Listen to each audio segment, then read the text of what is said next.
प्यारे बच्चों, ਅੱਜ मैं ਤੁਹਾਡੇ ਲਈ ਫਿਜ਼ੀਕਲ ਫਿਟਨੈਸ ਦੇ ਤਹਿਤ ਗੇਮ ਲੈ ਕੇ ਆਇਆ। ਅੱਜ ਦੀ ਗੇਮ ਦਾ ਨਾਮ ਹੈ ਨੈੱਟਬਾਲ।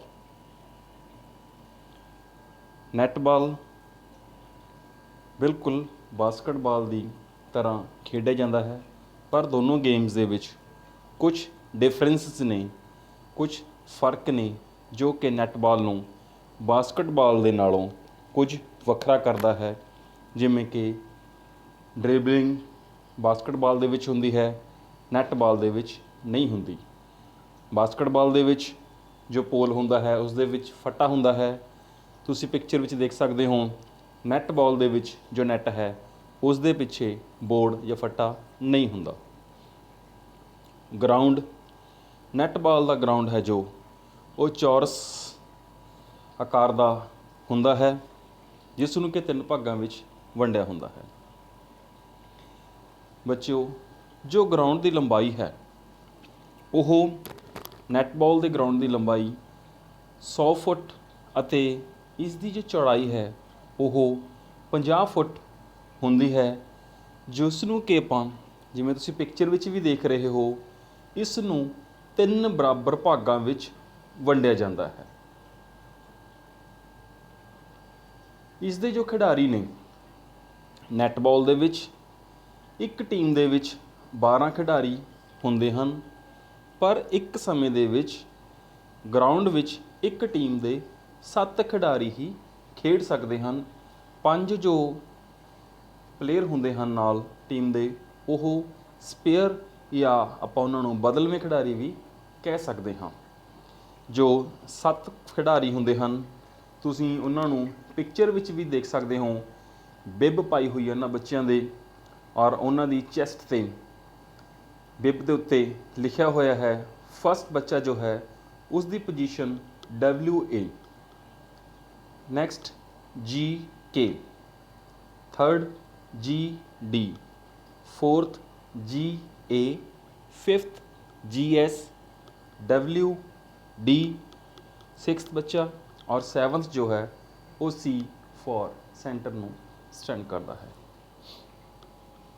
ਬੱਚਿਓ, ਜੋ ਸਾਡੀ ਨੈੱਟਬਾਲ ਦੀ ਜੋ ਪੋਲ ਹੈ ਉਸ ਦੀ ਉਚਾਈ ਕਿੰਨੀ ਹੁੰਦੀ ਹੈ, ਤਾਂ ਜੋ ਨੈੱਟਬਾਲ ਦਾ ਜੋ ਸਾਡਾ ਪੋਲ ਹੈ ਉਹ ਗਰਾਊਂਡ ਲੈਵਲ ਤੋਂ, ਜ਼ਮੀਨ ਤੋਂ 10 ਫੁੱਟ ਉੱਚਾ ਹੁੰਦਾ ਹੈ। ਮਤਲਬ ਜ਼ਮੀਨ ਤੋਂ ਲੱਗ ਕੇ 10 ਫੁੱਟ ਤੱਕ ਉਸ ਦੀ ਹਾਈਟ ਜੋ ਹੈ ਟੌਪ ਤੱਕ ਹੁੰਦੀ ਹੈ। ਟੌਪ 'ਤੇ ਇਸ ਦੇ ਨਾਲ ਨੈੱਟ ਲੱਗਿਆ ਹੁੰਦਾ ਹੈ, ਜਿਸ ਨੂੰ ਕਿ ਤੁਸੀਂ ਇਸ ਦਾ ਮੇਜਰਮੈਂਟ ਦੇਖ ਸਕਦੇ ਹੋ। 3.8 ਸੈਂਟੀਮੀਟਰ ਉਸ ਦਾ ਜੋ ਹੈ ਘੇਰਾ ਜੋ ਦਿੱਤਾ ਹੋਇਆ ਹੈ। ਨੈੱਟਬਾਲ ਹੈ ਜੋ ਉਸ ਦਾ ਜੋ ਅਸੀਂ ਦੇਖਦੇ ਹਾਂ ਕਿੰਨੇ ਨੰਬਰ ਜੋ ਬਾਲ ਹੈ ਉਹ ਅਸੀਂ ਨੈੱਟਬਾਲ ਲਈ ਯੂਜ਼ ਕੀਤੀ ਜਾਂਦੀ ਹੈ। ਆਮ ਤੌਰ 'ਤੇ ਜੋ ਹੈ ਨੈੱਟਬਾਲ ਲਈ ਸਾਈਜ਼ 5 ਨੰਬਰ ਬਾਲ ਹੈ ਜੋ ਉਹ ਨੈੱਟਬਾਲ ਦੇ ਖਿਡਾਰੀ ਜੋ ਹਨ ਉਹ ਇਸ ਨੂੰ ਵਰਤੋਂ ਵਿੱਚ ਲਿਆਉਂਦੇ ਹਨ, ਔਰ ਇਹ ਹੀ ਜੋ ਹੈ ਪੈਰਾਮੀਟਰ ਇਹ 5 ਨੰਬਰ ਬਾਲ ਖੇਡਦੇ ਉਹ ਪੂਰੇ ਕਰਦੀ ਹੈ। ਨੈੱਟਬਾਲ ਦੇ ਵਿੱਚ ਜੋ ਖਿਡਾਰੀ ਹਨ ਉਹਨਾਂ ਦੀ ਕੀ ਸਥਿਤੀ ਹੈ ਤੁਸੀਂ ਦੇਖ ਸਕਦੇ ਹੋ। ਪਿੱਛੇ ਵੀ ਆਪਾਂ ਦੱਸਿਆ ਸੀ ਕਿ ਇੱਕ ਟੀਮ ਦੇ 7 ਖਿਡਾਰੀ ਹੁੰਦੇ ਹਨ, ਜੋ ਕਿ ਤੁਸੀਂ ਇਸ ਪਿਕਚਰ ਵਿੱਚ ਵੀ ਲਾਲ ਔਰ ਨੀਲੇ ਕਲਰ ਵਿੱਚੋਂ ਦੇਖ ਸਕਦੇ ਹੋ। ਜੇਕਰ GS ਹੈ ਗੋਲ ਸ਼ੂਟਰ, ਜੇਕਰ ਆਪਾਂ ਤੁਹਾਡੀ ਸਕਰੀਨ ਦੇ ਖੱਬੇ ਪਾਸੇ ਗੱਲ ਕਰੀਏ ਤਾਂ ਜੋ ਪਹਿਲੀ D ਹੈ ਜੋ ਕਿ 16 ਫੁੱਟ 'ਤੇ ਪੋਲ ਤੋਂ ਲਗਾਈ ਜਾਂਦੀ ਹੈ, ਉਸ ਦੇ ਵਿੱਚ 2 ਪਲੇਅਰ ਤੁਹਾਨੂੰ ਦਿਖ ਰਹੇ ਹਨ ਰੈੱਡ ਕਲਰ ਵਿੱਚ, GS ਗੋਲ ਸ਼ੂਟਰ ਔਰ GK ਗੋਲ ਕੀਪਰ ਜੋ ਕਿ ਗੋਲ ਨੂੰ ਬਚਾਉਂਦਾ ਹੈ। ਉਸ ਦੇ ਬਿਲਕੁਲ ਸਾਹਮਣੇ WD ਔਰ WA ਵਿੰਡ ਡਿਫੈਂਸਰ ਔਰ ਵਿੰਡ ਅਟੈਕਰ। ਉਸ ਦੇ ਬਿਲਕੁਲ ਬੈਕ GA गोल अटैकर और GD गोल डिफेंडर। C सेंटर ਦੇ ਵਿੱਚ ਹੈ, ਉਸ ਦਾ ਨਾਮ ਸੈਂਟਰ ਹੀ ਰੱਖਿਆ ਹੋਇਆ ਹੈ, ਉਸ ਨੂੰ ਸੈਂਟਰ ਹੀ ਬੁਲਾਇਆ ਜਾਂਦਾ ਹੈ। ਇਸੇ ਤਰੀਕੇ ਨਾਲ ਬਿਲਕੁਲ ਸਾਹਮਣੇ ਕਲਰਸ ਚੇਂਜ ਹੋ ਗਏ ਲੇਕਿਨ ਪੋਜੀਸ਼ਨਾਂ ਉਸੇ ਤਰੀਕੇ ਹਨ। GA ਗੋਲ ਅਟੈਕਰ, ਗੋਲ ਡਿਫੈਂਡਰ, नीचे WD wind defender, wind attacker WA और GK गोल कीपर। तुसीं देख सकते हो इधर GSC तो दूसरी साइड GK है, तो इधर हुण GS आ गया, दूसरी गोल D दे विच GK है। इस तरीके नाल जो खिडारियों की पोजीशनां हैं, 7-7 खिडारी दोनों टीमों के एक दूजे दे नाल गेम नूं लगाउंदे हन। पर इस गेम का रूल है कि दोनों खिडारी आपस विच 3 फुट दूरी बना के रखणगे, वरना इसका फॉल मन्निया जाता है। हरेक खिडारी का खेडण वाला एरिया कितना है, तुसीं देख सकते हो कि इस नूं बड़े वधिया तरीके नाल समझाया गया है। सारी अलग अलग पिक्चर्स ने, 7 पिक्चर्स दिखाईयां हुई ने, 7 विच 7 प्लेयर्स की अपने अपने साइड्स की आपां एरिया देख सकते हाँ। जेकर GK है तो वह सिर्फ एक एरिया ही, ਜਾਂ ਆਪਾਂ कह सकते हैं कि उस को 2 एरिए मन्ने जा सकते हैं, कि D वाला एरिया तो उस तो बाहर वाला एरिया। वो अपनी साइड GK जिस साइड भी खड़ा है वो उस पोजीशन विच ही जा सकता है। दूसरा WD जेकर उस नूं भी मन्नीए तो वह D दे विच नहीं जा सकता, D तो बाहरला एरिया। और जिहड़ा नैक्सट कोर्ट है सैकेंड सेंटर वाला, उस दे विच तक वो प्लेयर है जो अपनी एक्टिविटी कर सकता है, उत्थे तक जा सकता है। थर्ड GD है, GD प्लेयर है जो वो एक तरह नाल 3 एरिए कवर कर सकता है, एक तो सेंटर वाला और उस दे नाल और D दे विच, तीनों पोजीशनां दे विच वो जा सकता है। अगला सेंटर है, सेंटर जो है वो दोनों ही टीमां दा किसी भी D विच नहीं जा सकता, उस तो बिना वो सारे ग्राउंड विच वो अपनी एक्टिविटी जो है गेम दी वो कर सकता है। फिर आने आपां GS वाल, उसकी पोजीशन सेम GK वाली ही हुंदी है। वो सिर्फ D दे विच और D तो बाहरले कोर्ट दे विच अपनी जो खेड की एक्टिविटी है उसनूं कर सकता है। WA भी बिल्कुल WD की तरह ही हुंदा है, उसका भी ग्राउंड जो है 2 हुंदे हन, पर वह सेंटर और साइड ते जा सकता है, पर वह D दे विच एक्टिविटी अपनी नहीं कर सकता। जेकर WA या WD जो हैं, जेकर सेंटर विच उन्हां दा पैर भी टच हो जाए तो इसनूं फॉल मन्निया जाता है या ऑफ साइड फॉल दिता जाता है। उस तरीके नाल जिस तरीके पहला GD की जो पोजीशन सी, इस साइड GA की सेम पोजीशन हुंदी है, उस दे नाल ही चाहे GA खड़ा हुंदा जदों, तो दोनों ही D दे विच भी जा सकते हैं, उस तो बाहर भी और सेंटर वाले एरिए तक भी वो गेम अपनी खेड सकते हैं। पर जेकर वो अपने ऑपोजिट साइड दे विच जांदे हैं तो उसनूं ऑफ साइड फाउल दिता जा सकता है। इसनूं आपां एक होर तरीके नाल भी समझ सकते हाँ। इस पिक्चर विचों भी तुहानूं इन्हां दी जो पोजीशनस है खिडारियों की उसनूं असीं स्पष्ट कर सकते हाँ। GK है जो वो किस किस पोजीशन ते आ सकता है, उसके तीर तो पता चलता है। तुहाडी स्क्रीन के बिल्कुल खब्बे पासे आपां GK की गल कर रहे हैं। GK की पोजीशन दे विच देख सकते हैं कि 2 ग्राउंड विच मार्क किया होया, नंबर 1 D दे विच है और D तो बाहरले कोर्ट दे विच भी वो जा सकता है। फिर असीं उपर चलते हाँ, उपर WD दिखाया गया है। WD जो है 2 कोर्ट विच जा सकता है, विचकारले कोर्ट विच और अपने खब्बे पासे वाले कोर्ट विच, पर वो D दे विच नहीं जा सकता। तुसीं बच्चों बिल्कुल नीचे देख सकते हो GD जो है उस लई 2 एरो दिखाए गए हैं, मतलब कि वो D दे विच भी जा सकता है, D तो बाहरले कोर्ट विच जिथे उसकी पोजीशन उत्थे खड़ा है उत्थे भी, और वो सेंटर दे विच भी जिहड़ी सैकेंड कोर्ट है उस दे विच भी वो जा सकता है। C की गल करिए आपां सेंटर की, तो तुसीं देख सकते हो उसकी जो तीर है वो बहुत लंबी है। विचकारला एरिया कोर्ट पूरा कवर करने तो बाद वो दोनों साइड्स के जो कोर्ट ने उन्हां विच वो अपनी गेम कर सकता है, गेम लगा सकता है, पर वो D दे विच नहीं जा सकता। उस तरीके नाल असीं उपर गल करिए GA लई भी देखो 2 एरो हैं, वो सेंटर वाला सारा कोर्ट और जिस जगह की पोजीशन हुण खड़ा है वो वाला ਔਰ ਡੀ ਦੇ ਵਿੱਚ ਉਹ ਆਪਣੀ ਐਕਟੀਵਿਟੀ ਕਰ ਸਕਦਾ ਹੈ, ਗੇਮ ਲਗਾ ਸਕਦਾ ਹੈ। GS ਦੇ ਲਈ 2 ਗਰਾਊਂਡ ਵਿੱਚ ਮਾਰਕ ਕੀਤਾ ਗਿਆ ਹੈ, ਡੀ ਦੇ ਵਿੱਚ ਆਪਣੀ ਐਕਟੀਵਿਟੀ ਔਰ ਉਸ ਤੋਂ ਬਾਹਰਲੇ ਗਰਾਊਂਡ ਦੇ ਵਿੱਚ ਉਹ ਜਾ ਸਕਦਾ ਹੈ। ਜੇਕਰ ਉਹ ਸੈਂਟਰ ਵਾਲੇ ਗਰਾਊਂਡ ਦੇ ਵਿੱਚ ਟੱਚ ਵੀ ਕਰ ਜਾਂਦਾ ਹੈ ਉਸਦਾ ਪੈਰ, ਤਾਂ ਉਸ ਨੂੰ ਫਾਉਲ ਦਿੱਤਾ ਜਾਂਦਾ ਹੈ ਔਰ ਬਾਲ ਜੋ ਹੈ ਵਿਰੋਧੀ ਟੀਮ ਦੇ ਹੱਥ ਵਿੱਚ ਆ ਜਾਂਦੀ ਹੈ। WA ਉਸ ਦੀ ਵੀ ਤੁਸੀਂ ਦੇਖ ਸਕਦੇ ਹੋ 2 ਗਰਾਊਂਡ ਮਾਰਕ ਕੀਤੇ ਹੋਏ ਹਨ, ਪਰੰਤੂ WD ਦੀ ਤਰ੍ਹਾਂ ਜੋ ਹੈ ਉਹ ਡੀ ਦੇ ਵਿੱਚ ਨਹੀਂ ਜਾ ਸਕਦਾ। ਉਹ ਇਹਨਾਂ ਪੋਜੀਸ਼ਨਾਂ ਦੇ ਵਿੱਚ ਹੀ ਆਪਣੀ ਗਰਾਊਂਡ ਵਿੱਚ ਹੀ ਆਪਣੀ ਜੋ ਐਕਟੀਵਿਟੀ ਹੈ ਉਹ ਕਰ ਸਕਦਾ ਹੈ।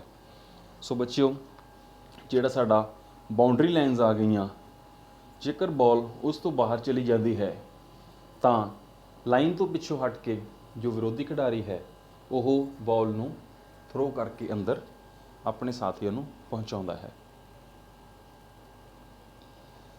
ਅਸੀਂ ਨੈੱਟਬਾਲ ਨੂੰ ਸਮਝਣ ਲਈ ਮੈਂ ਤੁਹਾਨੂੰ ਇੱਕ ਵੀਡੀਓ ਵੀ ਸੈਂਡ ਕਰ ਰਿਹਾ ਹਾਂ।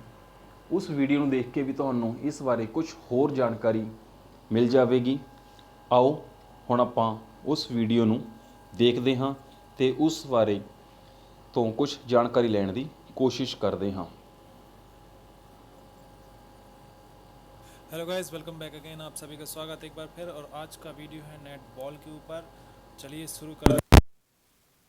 तो सबसे पहले जानते हैं हम कि नेटबॉल क्या होता है। नेटबॉल एज अ टीम खेले जाने वाला गेम है जहां पर 7 प्लेयर ईच टीम में होते हैं। कितने प्लेयर होते हैं? 7 प्लेयर हर टीम में होते हैं। 2 टीम होती है जिनमें कि 7-7 प्लेयर से ये जो गेम है चलता है, राइट। और ये गेम जो कुछ कॉमनवेल्थ कंट्रीज हैं जहां पर पहले ब्रिटिश गवर्नमेंट का शासन हुआ करता था, उनको कॉमनवेल्थ कंट्रीज कहते। तो वहां पर जो भी थोड़ी बहुत कंट्रियों में ये खेला जाता है, उनमें भी कहाँ पर स्कूल में ज्यादा खेला जाता है इस गेम को, एज अ फिटनेस है ना। फिटनेस के लिए इस गेम को ज्यादातर खेला जाता है और महिलाएं इस गेम में ज्यादा इंटरेस्ट दिखाती हैं, राइट। कहीं कहीं होती चैंपियनशिप भी होती है किसी किसी देश में इसकी, राइट।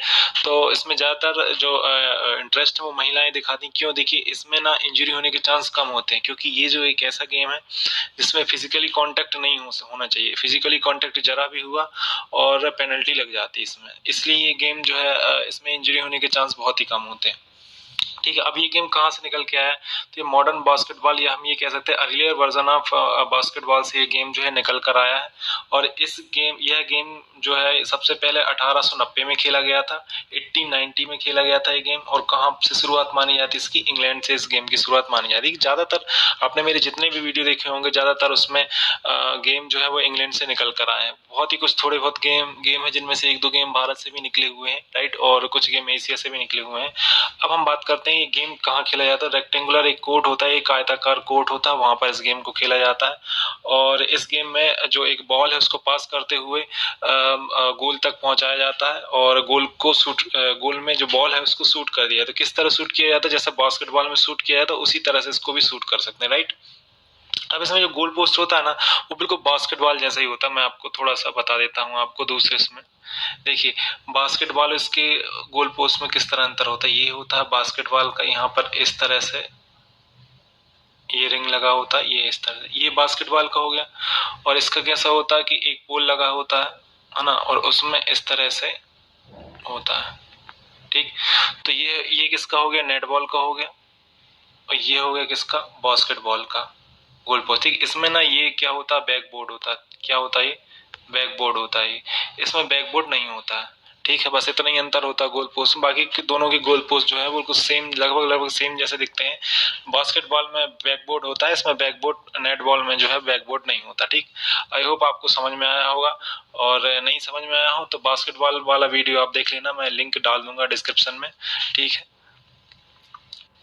अब हम बात करते हैं इसकी जो हाईएस्ट गवर्निंग बॉडी है वो कौन सी होती है? International netball federation. और जिसका एस्टेब्लिशमेंट कब हुआ था? 1960 में हुआ था, राइट। 1960 में इसकी स्थापना हुई थी। और इसको क्या बोला जाता है? INF बोला जाता है। तो यही इसकी एक हाईएस्ट गवर्निंग बॉडी है, ठीक है। अब आगे चलते हैं। देखिए, ये एक नेटबॉल का कोर्ट है, लेकिन लगता नहीं कि नेटबॉल का कोर्ट, ऐसा लगता है जैसे फुटबॉल की कोई फील्ड वगैरह हो, राइट। तो ये नेटबॉल का कोर्ट इसी तरीके से होता है। अब इसमें क्या होती है? एक साइड लाइन होती है, एक आपका बैक लाइन होती है। इसको एक चीज और बोल सकते हैं, बेस लाइन। क्या बोला जा सकता है? बेस लाइन भी हम बोल सकते हैं इसको, राइट। बेस लाइन भी बोल सकते हैं। और क्या बोल सकते हैं इसको? गोल लाइन भी बोल सकते हैं। है ना, ठीक है। तो back line, base line, goal line, कुछ भी हो, इस साइड की लाइन को ये 3 वर्ड में से कोई भी लाइन आप बोल सकते हैं, राइट। अब क्या होता है इसका, हम थोड़ा सा डायमेंशन देख लेते हैं। तो ये 30.5 मीटर होता है, लिखा है इसमें हालांकि 30.5 मीटर। और इसकी जो इस साइड जो होती है वो कितनी होती है, 15.25 मीटर इसमें लिखा हुआ है। तो ये इसका डायमेंशन होता है, राइट। अब इसके पोल कहाँ लगे होते हैं, जो मैंने अभी पिछली एक स्लाइड में बताया था, वो यहाँ पे इस तरह से लगे होते हैं, राइट। थोड़ा मैं पूरा मिटा के अच्छे से बताता हूँ आपको। इसके पोल जो है वो यहाँ पर लगे होते हैं, इस तरीके से, है ना, इस तरीके से लगे होते हैं यहाँ पर। यहाँ पर जो है इसमें बॉल जाते ही गोल हो जाता है, राइट। तो इस तरीके से होता है। देखिए इसमें एक आगे टर्म आएगी क्या, कॉरिडोर आएगी। तो कॉरिडोर क्या होता है मैं पहले ही बता देता हूँ आपको। कॉरिडोर इनको कहा जाता है, ये 3 भाग में जो मैदान डिवाइड होता है ना, इनको क्या बोला जाता है, कॉरिडोर बोला जाता है, राइट, है ना। अच्छा, इसमें एक हाफ सर्कल होता है, ये इसको क्या बोला जाता है, हाफ सर्कल बोला जाता है। यहाँ पर जो भी पेनल्टी वगैरह लगती तो यहाँ पर खड़े होकर डायरेक्टली जो है गोल को शूट किया जाता है। या इसको एक चीज और बोल सकते हैं, शूटिंग सर्किल भी बोला जाता है। क्या क्या बोल सकते हैं हम इसको, शूटिंग सर्किल, है ना, शूटिंग सर्किल, ठीक। तो क्या बोल सकते हैं, हाफ सर्कल को हम शूटिंग सर्किल भी कह सकते हैं, ठीक है। तो इतनी टर्म, 2-3 टर्म यहाँ से मैदान से ही इसका जो कोर्ट है इससे क्लियर हो गई, ठीक है। आई होप आपको समझ में आया होगा। आगे चलते हैं हम। तो अब हम बात करें रिंग पोस्ट के जो डायमेंशन के बारे में, या हम रिंग पोस्ट बोले या इसको हम बोले नेट बॉल का गोल पोस्ट, राइट। यहीं पर इसी जो रिंग होता है, ये इसके अंदर यदि बॉल चली जाती तो गोल माना जाता, राइट। अब इसका जो डायमीटर कितना होता है, इसका होता है 380 mm होता है, 380 mm डायमीटर होता है, राइट, यहाँ पर लिखा हुआ है। और इसका जो इंच में डायमीटर होता है वो 15 इंच होता है, राइट। अब ये जो होता है, ये एक पोल होता है, उससे वेल्डेड होता है, उससे आर्क वेल्ड द्वारा जोड़ा जाता है, इसमें लिखा हुआ ऐसा। और इस पोल की लंबाई कितनी होती है, 3.05 मीटर। या हम इंच में बात करें, फीट में बात करें तो 10 फीट की होती है, राइट। अब हम आगे चलते हैं। अब इसमें जो बॉल इस्तेमाल की जाती है उसका वेट कितना होता है, उसका वेट होता है 397 से 454 ग्राम, 397 ग्राम से 454 ग्राम के बीच में इसका वजन होता है। अच्छा, वजन ऐसा वेरी क्यों करते रहता है, क्योंकि हवा कितनी भरी है इसमें और इस कौन सा मटेरियल इस्तेमाल किया जा रहा है, इस बात पे डिपेंड होता है, राइट। अब इसका सरकमफेरेंस कितना होता है, इसका सरकमफेरेंस होता है 680 से 780 के करीब करीब मिलीमीटर में होता है। या हम इंच की बात करें 27 से 28 इंच में इसका जो है सरकमफेरेंस होता है, राइट। तो ये तो हो गया बॉल के बारे में और रिंग पोस्ट के बारे में। आगे बढ़ते हैं अब हम। आइए तो अब हम जान लेते हैं कौन कौन सी शब्दावली हम पढ़ने वाले हैं। तो इसमें बैंड एंड फ्लिक जो मैं आगे बताऊंगा, bounce pass, give and go, centre circle. तो सेंटर सर्कल तो बेसिकली ग्राउंड में होता है, मैं यही बता देता हूँ आपको इस तरीके से। ये हो गए कौन से, हाफ सर्कल होते हैं। और यहाँ बीच में एक सर्कल होता है इस तरीके से। तो इसको क्या बोला जाता है, इसको बोला जाता है क्या, सेंटर सर्कल, है ना, सेंटर सर्कल, राइट। तो एक कोर्ट में बीच में एक सर्कल बना होता है, उसको सेंटर सर्कल बोलते हैं, राइट। अब और क्या पढ़ने वाले हम, गोल लाइन। तो गोल लाइन तो ये वाली होती, मैंने शुरू में ही बताया था, पहली या दूसरी स्लाइड के आसपास में बताया था गोल लाइन, राइट। चेस्ट पास हम आगे पढ़ेंगे, clear out, held ball, hit the ring, right. Hit the ring कुछ नहीं होता कि डायरेक्ट रिंग में ना जाके बॉल जो है वो रिंग को अकेला छू दे, राइट। तो उसको हिट द रिंग बोला जाता है, ठीक है। ओवरहेड पास पढ़ेंगे हम, शोल्डर पास पढ़ेंगे, रिबाउंड पढ़ेंगे, कॉरिडोर, कॉरिडोर मैं बता चुका हूँ पहले। बिप्स पढ़ेंगे, backline throw, backline throw in पढ़ेंगे। बैकलाइन थ्रो इन कुछ नहीं होता है कि ये जो गोल लाइन होती है ना, गोल लाइन ये पीछे वाली, इन्हीं को बैकलाइन बोला जाता है। और यहाँ इससे बाहर यदि बॉल चली जाती है तो फिर बॉल को क्या है, हाथ से लाइन पे खड़े होकर हाथ से थ्रो किया जाता है, जैसे कि फुटबॉल में थ्रो इन होता है, राइट। तो उसी तरह से इसमें क्या होता है, बैकलाइन थ्रो इन होता है, राइट। पूरा क्या बोला जाता है, बैकलाइन थ्रो इन बोला जाता है, ठीक है। अब क्यूज, ठीक है। तो ये लास्ट वाली क्या है, क्यूज है।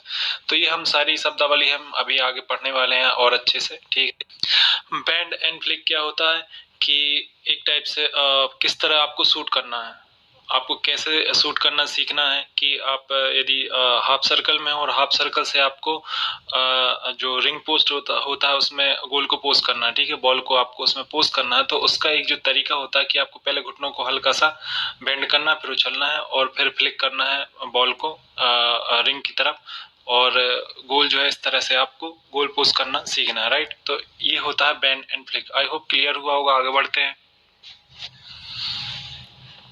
अब चेस्ट पास क्या होता है? चेस्ट पास ये होता है कि जो चेस्ट का लेवल है उससे पास किया जाता है, राइट। चेस्ट के लेवल से जो बॉल है उसको पास किया जाता है। देखिए इसमें क्या कंडीशन होती होगी, हम इमेजिन करते हैं थोड़ा कि जो हमारा साथी खिलाड़ी है वो हमारे बहुत करीब पास है, ठीक है, साथी खिलाड़ी हमारे बहुत पास है, इसीलिए हम इसको चेस्ट के लेवल पे पास कर रहे हैं, ठीक है ना। अब आगे बढ़ते हैं हम। अब ओवरहेड पास, ओवरहेड पास क्यों? सबसे पहले तो ओवरहेड पास क्या होता है कि हेड के ऊपर वाले लेवल से आपको पास करना रहता है, ठीक है, जो हमारा सिर है उसके ऊपर लेवल से हम सीधा ऐसा करके, और जो जैसे पिक्चर में दिख रहा है उस तरह से पास किया जाए, इसको ओवरहेड पास कहा जाता है। अब ये क्यों यूज किया जाता है कि सामने आपके कोई प्लेयर है, राइट, अपोजिशन का, तो आप उसके ऊपर से बॉल को पास कराना चाहते हैं और उस मतलब जो अपोजिशन का प्लेयर है उसके पीछे हमारा कोई प्लेयर है, तो वहां इजीली हम थोड़ा सा ऊपर करके पास कर सकते हैं, तो उसके लिए ओवरहेड पास का इस्तेमाल किया जाता है। बाउंस पास क्या होता है? सिंपली कि बॉल को नीचे बाउंस करा के पास करना। अब ये क्यों इस्तेमाल किया जाता है कि सामने अपोनेंट के दो डिफेंडर, दो या दो से अधिक डिफेंडर है मान लीजिए, राइट, अब वो पास है तो अब वहां से निकालना आपको, या उनकी हाइट ज्यादा, ठीक है, तो आप उसको ओवरहेड भी आपका फेल हो गया है ना, और आप चेस्ट पास तो कर नहीं सकते, तो आपको फिर वहां पे बाउंस पास इस्तेमाल किया जाता है कि उनके बीच में थोड़ी सी भी जगह है तो वहां से आप बाउंस करा के पास करके बॉल को आगे निकाल सकते हैं या आगे बढ़ा सकते हैं, ठीक है। आगे बढ़ते हैं हम। अब रनिंग हाई पास, देखिए रनिंग हाई पास का मतलब ये है कि रनिंग करते हुए ऊपर से पास किया जाता है, ठीक है ना। इसको किसके लिए इस्तेमाल किया जाता है कि ज्यादा दूरी तक बॉल को पास करने के लिए और तेजी से बॉल को पास करने के लिए, ठीक है, ताकि तेजी से आप बॉल आगे बढ़े और दूर तक जाए, ठीक है। तो ये रनिंग हाई पास बेसिकली जब आप बहुत दूर हो, जहां पे आपको गोल करना है, मतलब अपोजिशन का गोल पोस्ट जो है वहां से आप बहुत दूर हो, तो वहां से आपको जल्दी से पास करने के लिए रनिंग हाई पास का इस्तेमाल आप कर सकते हैं। आगे चलते हैं। देखिए लैंडिंग क्या होता है? लैंडिंग एक ऐसी टेक्निक होती है कि जैसे कि बॉल ऊंची हवा में आ रही तो आपको हवा में कैच करके और कंट्रोल करना रहता है, राइट। क्यों ऐसा? क्यों? क्योंकि थोड़ा सा आप यदि मान लीजिए मिस कर गए ऊंची बॉल को तो वो आगे निकल जाएगी, तो मे बी वो सामने वाली टीम के खिलाड़ी के पास बॉल जा सकती है, राइट। तो बॉल को हवा में कैच करके और नीचे आना उसको बोला जाता है लैंडिंग, ठीक है। और इसका इस्तेमाल इसलिए किया जाता है कि जब ज्यादा हाइट पे बॉल आ रही हो तो उसको कैच, वो आपको बिल्कुल सीधे आपकी तरफ नहीं आ रही, थोड़ा सा यदि आप उछलेंगे नहीं तो मिस हो जाएगी, तो उसको मतलब कंपनसेट करने के लिए जो है वो आपको छलांग लगानी पड़ती है और नीचे आना पड़ता है, इसको लैंडिंग बोलते हैं। आगे बढ़ते हैं।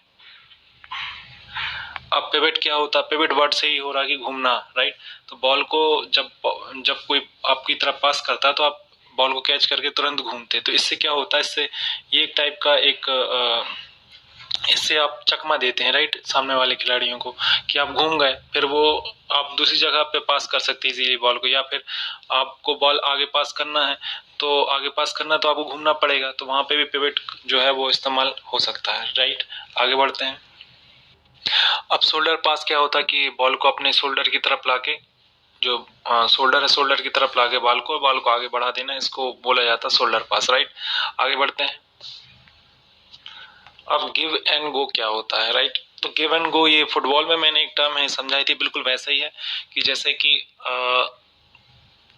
ये वाले पेज में हम समझेंगे जैसे कि ये आपका कोई खिलाड़ी है, राइट, आपकी टीम का ए कोई खिलाड़ी है और बी भी आपकी टीम का कोई खिलाड़ी है, राइट। अब इसने क्या किया, बॉल यहाँ पर पास की, ठीक है, फिर ये जो है ये आगे बढ़ गया, मान लीजिए यहाँ पर आ गया बॉल, ठीक है, फिर ये वापस इसको पास कर देगा, राइट। पहले बॉल यहाँ पास हुई, फिर सेकंड टाइम बॉल वापस से ए को पास कर दी गई, ठीक है। तो इसको बोला जाता है गिव एंड गो, ठीक है, कि इसने इसको दी, मतलब इसने इसको बॉल दी बी को, और ये जो है तेजी से आगे बढ़ गया और फिर बी ने वापस इसको पास कर दी। तो इससे क्या होता है कि जैसे किसी की स्किल है कि वो तेज रनिंग कर सकता है, तो गिव एंड गो वहां काम आता है, राइट, कि उसने पास करके वो जल्दी से दौड़ के आगे बढ़ गया और फिर वापस से उस खिलाड़ी ने उसको, जो तेज दौड़ने वाले खिलाड़ी को पास कर दी, तो वो बेनिफिट हो जाता है, वहां पर गोल होने के चांस भी रहते हैं, राइट। अब बारी आती है किसकी, क्यूज। क्यूज क्या होता है कि प्लेयर जो है पास करने के लिए कुछ सिग्नल टाइप का करते हैं, इशारा करते हैं, तो उसको क्यूज कहा जाता है। और मतलब ये सिग्नल इस टाइप का एक कोड टाइप से आप बोल सकते हैं कि सामने वाला जो अपोजिट टीम में जो खिलाड़ी है वो समझ ना पाए। अब क्लियर आउट क्या होता है? क्लियर आउट सिंपल सी बात यह है कि जगह बनाना बॉल को पास करने के लिए, सिंपल सी बात। अब ऐसा मतलब करने के लिए क्या करना रहता है कि पीछे आपको मूव सबसे पहले पीछे होना पड़ता है, जिससे क्या होता है कि जो स्पेस है वो बन जाता है बॉल को, फिर बॉल जो है फिर वो आप पास कर सकते हैं इजीली, राइट। जैसे कि आप जहां पर हो और फिर आपको, जैसे कि आप पीछे आ गए या आप पीछे मूव हो गए थोड़ा सा, तो आपको थोड़ा सा जगह हो, देखिए आप जिस जगह पर, यदि उस जगह से मूव नहीं करेंगे तो जो खिलाड़ी जो है वहां पर और आ जाएंगे। यदि आपके पास बॉल पोजीशन है तो आपको थोड़ा सा बैक मूवमेंट आपको करनी पड़ेगी, आगे आप जा नहीं सकते क्योंकि वहां पे आपको डिफेंडर मिलेंगे, राइट। तो जो आपको बैक मूवमेंट करते हैं जिससे कि जगह बनती है, तो उसको बोला जाता है क्लियर आउट करना, राइट। अब रिबाउंड क्या होता है? तो रिबाउंड ये होता है कि आप जंप करके बॉल को रिकवर करें गोल से, कि आपका यदि मिस हो गया गोल, ठीक है। जैसे कि आपने कोई गोल किया या आपने गोल का ट्राई किया, तो आपका जो गोल का जब आपने ट्राई किया तो रिंग से ही टकरा के बॉल वापस आ गई, राइट। तो उस बॉल को आपको ही यदि आपको मिल जाए वापस से, तो आपको दूसरा सेकेंड टाइम आप गोल कर सकते हैं, राइट। तो उसको बोला जाता है रिबाउंड है। यदि जो गोल मिस कर गए आप, फिर वापस से यदि आप उछल के उस बॉल को कैच कर लो, तो उसको बोला जाता है रिबाउंड, क्योंकि उससे फायदा ये होता है कि आपको एक चांस और मिल सकता है गोल करने का, ठीक है।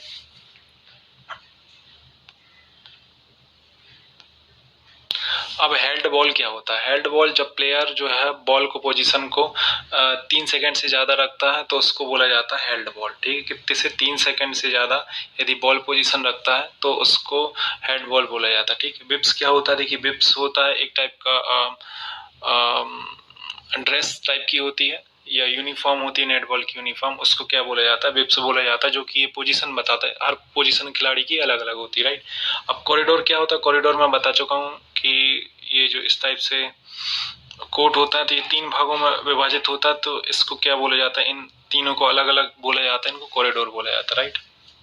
अब बैकलाइन थ्रोइंग क्या होता है? सिंपल सी बात है, मैंने अभी बताया था थोड़ी देर पहले कि ये जो होती है ब्लैक में जो बता रहा हूँ, ये बैक लाइन होती है। तो यहाँ से बाहर यदि बॉल चली जाती तो खिलाड़ी जो है वहां पर खड़े होकर हाथ से बॉल को अंदर थ्रो करते हैं, तो इसको बोला जाता है थ्रो इन बोला जाता है, राइट। तो वीडियो यहीं पर एंड होता है। आई होप आपको वीडियो पसंद आया होगा। वीडियो पसंद आया तो वीडियो को लाइक जरूर करना, और आपने अभी तक हमारे चैनल को सब्सक्राइब नहीं किया है तो चैनल को सब्सक्राइब जरूर करना, और वीडियो को ज्यादा से ज्यादा लोगों तक शेयर करके जरूर पहुंचाना। मिलते हैं नए वीडियो के साथ, तब तक के लिए goodbye.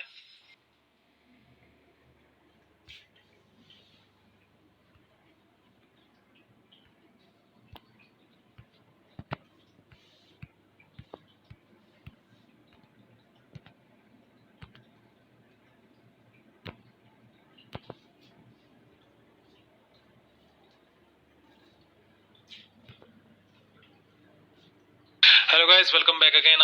Hello guys, welcome. ਬੱਚਿਓ, ਉਮੀਦ ਕਰਦੇ ਹਾਂ ਕਿ ਤੁਹਾਨੂੰ ਇਹ ਵੀਡੀਓ ਦੇਖ ਕੇ ਨੈੱਟਬਾਲ ਬਾਰੇ ਬਹੁਤ ਕੁਝ ਜਾਣਕਾਰੀ ਹੋ ਗਈ ਹੋਣੀ ਹੈ, ਅਤੇ ਬਾਕੀ ਜੋ ਰਹਿੰਦੀਆਂ ਕਮੀਆਂ ਪੇਸ਼ੀਆਂ ਹਨ ਉਹ ਆਪਾਂ ਬਾਅਦ ਵਿੱਚ ਅਗਲੀ ਵੀਡੀਓ ਵਿੱਚ ਇਸ ਨੂੰ ਕਲੀਅਰ ਕਰ ਦੇਵਾਂਗੇ। ਧੰਨਵਾਦ।